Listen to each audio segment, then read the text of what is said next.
Hello and welcome to Algebra 1 lesson on solving systems of equations using substitution.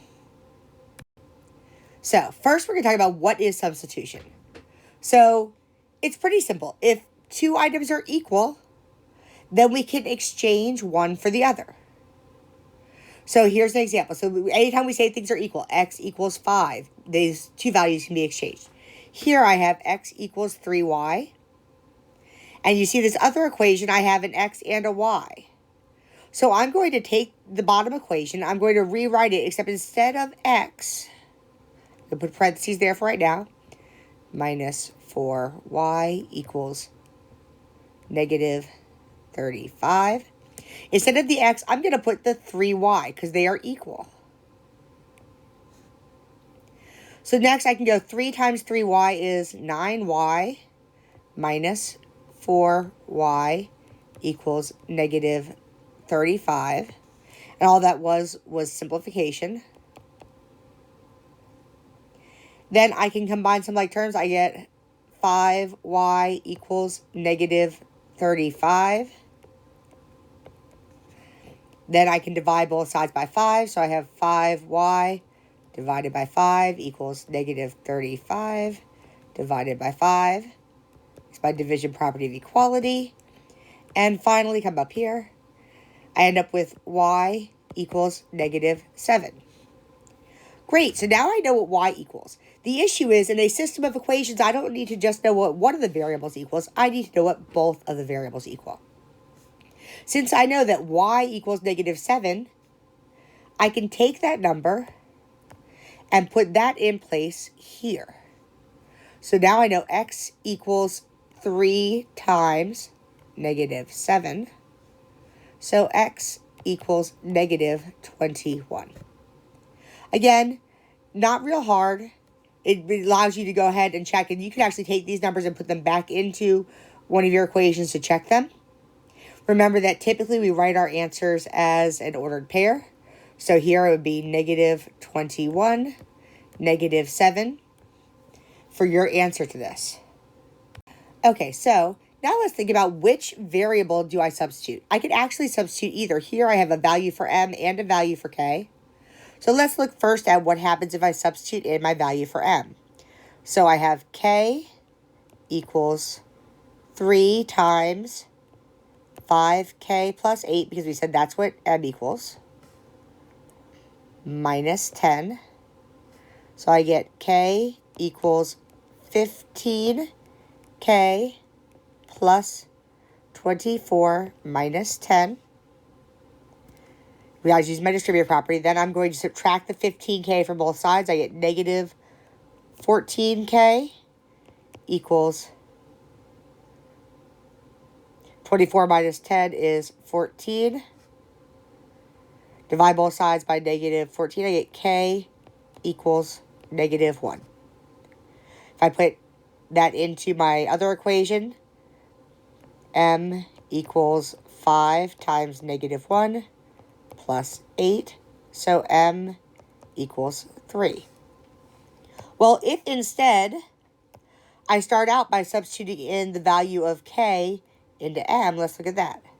So I have m equals 5 times k was 3m minus 10 plus 8. I do my distributive property, so m equals 15m minus 50 plus 8. Combine my like terms. M equals 15m minus 42. Subtract 15m from both sides. I get negative 14. M equals negative 42. Divide both sides by negative 14. I get m equals 3. And when I put that value into k equals 3 times 3 minus 10, I get k equals negative 1. So you see I get the same thing no matter which way I do it. Okay, so now what if I don't have a variable isolated? Well, this is really simple. We can rewrite the equation. So let's think about how we're going to look at this. So I've got B's and A's. I'm going to usually look at doing it with the lowest number. So I'm going to rewrite this equation to have the have the B isolated. I'm sorry, because that's got my lowest coefficient. You can actually do this with any of them. I like to look for the one with the lowest coefficient, in this case the 2. And I notice when I'm looking at this, that 2 divides evenly into 8 and into 10. So that's going to make my life easier because I'm not going to have a whole bunch of fractions or decimals. So it's going to become 2b equals 10 minus 8a. But I just subtract the 8a from both sides. And then I'm going to divide the whole thing by 2 and get b equals 5 minus 4a. Each term gets divided by 2. Once I've done that, I can substitute that value in to the other equation down here. So then I have 4a minus 5 times b equals 23. And we said b is 5 minus 4a. So we're going to do our distributive property. I get 4a minus 25 plus 20a equals 23.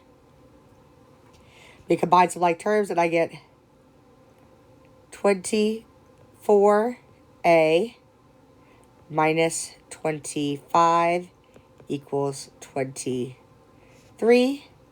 Going to add 25 to both sides. I get 24a equals 48. And when I divide by 2, I get a equals 2. Once I know what a is, I put it back in to find out my value for b. I can just go right into this equation here. So b equals 5 minus 4 times 2. So b equals 5 minus 8. B equals negative 3. Now, when I don't have x and y, I cannot write it as an ordered pair. I need to write a equals 2, b equals negative 3. So the next question is, how do we decide which equation to rewrite? I already talked about this. My whole thing is first look for the lowest value coefficient. Next, you're going to check if the coefficient is a factor, if it divides evenly into the other numbers in the equation. Finally, always isolate anything that has a coefficient of 1 if possible. So if you see here, I have a coefficient of 1 to the m. That is going to be the easiest thing for me to isolate.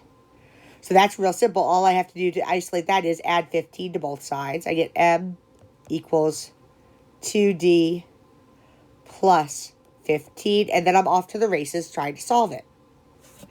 Again, we're just going to then substitute our value in for m. So that gives me 7 times 2d plus 15 plus 4d equals 35. So that gives me 14d plus 105 plus 4d equals 35. Combine like terms, and I end up with 18d plus 105 equals 35. Subtract the 105, I get 18d equals negative 70. So d equals negative 35 over 9. It would be negative 70 over 18. I just reduced it. Okay, and then I put that back in to find my value for m. Not too hard. Yeah, for m. Okay? Okay, last thing. What if it is a word problem? So every time we get to word problems, people sort of get a little bit flummoxed. So, this is what we're doing. I have a plane traveling from New York to LA and then back. On the way to LA, the plane faced a headwind. and it was traveling at 245 miles per hour.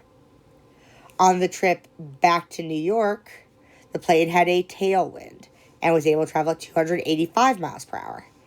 How fast is the plane in still air, and how fast was the wind? Okay, first thing, we need to write a system of equations here.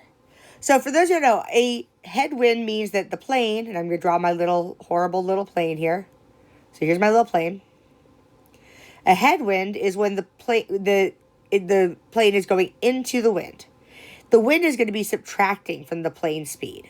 So I'm going to use P to represent my plane and W to represent the wind.